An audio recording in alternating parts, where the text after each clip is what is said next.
Hey, I'm Tanu Chaudhary from GIMS Greater Noida. Hey everyone, my name is Tarpan Sharma and I am from GIMS Greater Noida. Today we will be discussing about one of the most important issue of our society, which is human trafficking. Human trafficking in India, although illegal under Indian law, remains a significant problem. People are frequently illegally trafficked through India for the purpose of commercial sexual exploitation and forced or bonded labor. Although no reliable study of forced and bonded labor has been completed, NGOs estimate this problem affects 20 to 65 million Indians. Men, women, and children are trafficked in India for diverse reasons. Women and girls are trafficked within the country for the purpose of commercial sexual exploitation and forced marriage, especially in those areas where the sex ratio is highly in the favor of men. Men and boys are trafficked for the purpose of labor and may be sexually exploited by traffickers to serve as massage experts, escorts, etc. A significant portion of children are subjected to forced labor as factory workers, domestic servants, beggars, and agriculture workers. Human trafficking is a group of crimes involving the exploitation of men, women, and children for financial gains, which is violation of a fundamental human rights. Human trafficking is the third largest international crime. Millions of men, women, and children are the victims of human trafficking. Human trafficking is when people are transported by force to become enslaved. Traffickers use blackmail, abuse, and threat to force victims to comply with their wishes in the destination country, usually caused by poverty, lack of economic opportunity, especially for women and children, and demand for the certain services in destination country. Human trafficking in India results in women suffering from both mental and physical issues.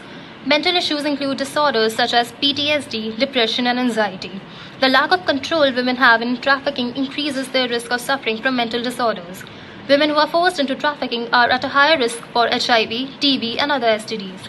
The majority of trafficking victims are between the age of 18 and 24. An estimated 1.2 million children are trafficked each year.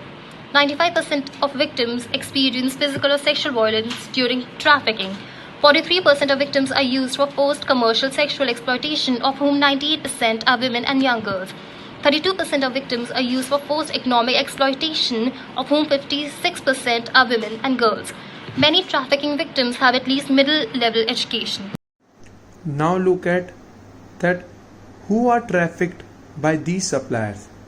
They mainly targeted the women and children, people of low income, people with low level of education, young girls running away from home, people who lack awareness of their legal rights, women and children of varying ages.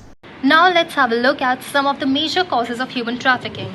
First, unemployment. Second being poverty. Third, absence of a social safety.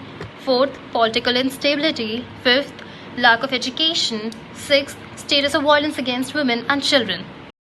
Let us look at the measures to control human trafficking. First, spread awareness among parents and community.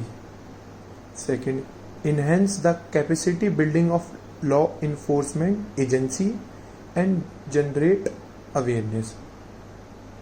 Third, strict laws in place to prevent child trafficking.